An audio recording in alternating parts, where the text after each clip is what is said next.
Inilah kasus korupsi di zaman Rasulullah. Dalam berbagai literatur klasik, tercatat bahwa isu korupsi sudah muncul sejak awal periode Madinah. Salah satu kasus terjadi pada Perang Badar tahun 2 Hijriah, di mana dilaporkan hilangnya salah satu barang rampasan perang dari kaum musyrik. Dalam salah satu riwayat disebutkan bahwa yang hilang adalah sehelai beludru merah, sementara riwayat lain menyebutkan bahwa yang hilang adalah sebuah pedang.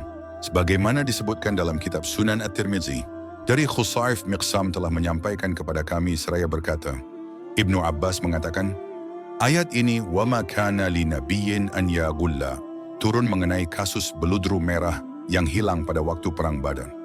Beberapa orang mengatakan, barangkali Rasulullah mengambilnya, maka Allah Tabaraka wa Ta'ala menurunkan وَمَا كَانَ لِنَبِيٍّ أَنْ يَغُلَّ hingga akhir ayat. Peristiwa tersebut dinyatakan sebagai sebab turunnya surah Ali Imran ayat 161 yang menegaskan bahwa tidak patut bagi seorang nabi untuk berkhianat dalam hal harta rampasan perang. Dua kasus lainnya terjadi saat penaklukan Khaybar. Kasus pertama melibatkan seorang sahabat yang meninggal dunia. Rasulullah menolak untuk mensolatkannya karena orang tersebut terbukti telah melakukan penggelapan harta rampasan perang. Dalam Sunan Abu Dawud disebutkan, Musaddad telah menyampaikan kepada kami bahwa Yahya bin Sa'id dan Bishr bin Al-Mufaddal telah menyampaikan kepada mereka dari Yahya bin Sa'id, dari Muhammad bin Yahya bin Habban, dari Abi Amrah, dari Zaid bin Khalid Al-Juhani, bahwa seorang sahabat Nabi meninggal pada waktu penaklukan Khaybar. Maka para sahabat melaporkan hal itu kepada Rasulullah. Lalu beliau bersabda, "Solatkanlah kawanmu itu." Maka berubahlah wajah orang-orang karena sabda tersebut. Kemudian Rasulullah bersabda, "Rekanmu itu telah melakukan korupsi dalam perang." Maka kami pun memeriksa barang-barangnya. Lalu kami temukan manik-manik orang Yahudi yang harganya tidak mencapai 2 dirham.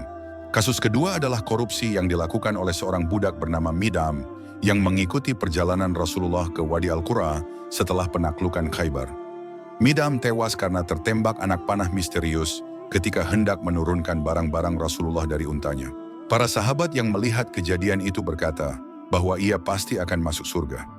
Namun Rasulullah menjelaskan bahwa Midam pernah mengambil mantel dari rampasan perang sebelum dibagi, dan mantel itulah yang akan membakarnya di neraka.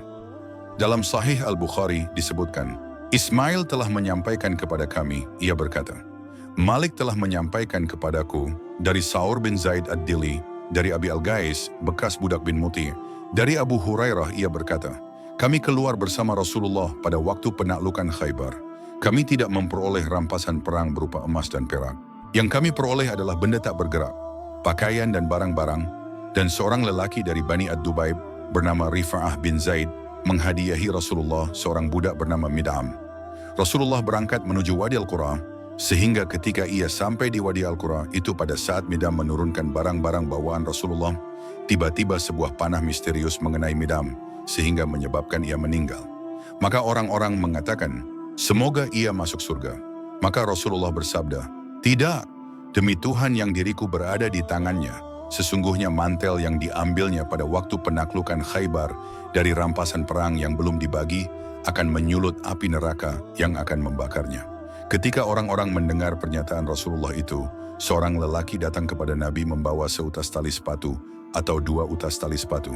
Nabi lalu mengatakan, seutas tali sepatu sekalipun akan menjadi api neraka, atau 2 utas tali sepatu akan menjadi api neraka. Hadis-hadis tersebut menunjukkan bahwa korupsi meskipun jumlahnya kecil seperti hanya sehelai kain atau seutas tali sepatu, tetap dianggap sebagai dosa besar dalam Islam. Para ulama hadis menegaskan bahwa pesan utama dari hadis-hadis ini adalah beratnya ancaman bagi siapapun yang berkhianat terhadap harta milik umum. Demikianlah beberapa peristiwa korupsi yang terjadi di zaman Rasulullah Sallallahu Alaihi Wasallam. Semoga kita dapat mengambil pelajaran darinya. Wallahu alam. Follow atau subscribe sekarang juga. Semoga Allah memudahkan jalanmu menuju surga.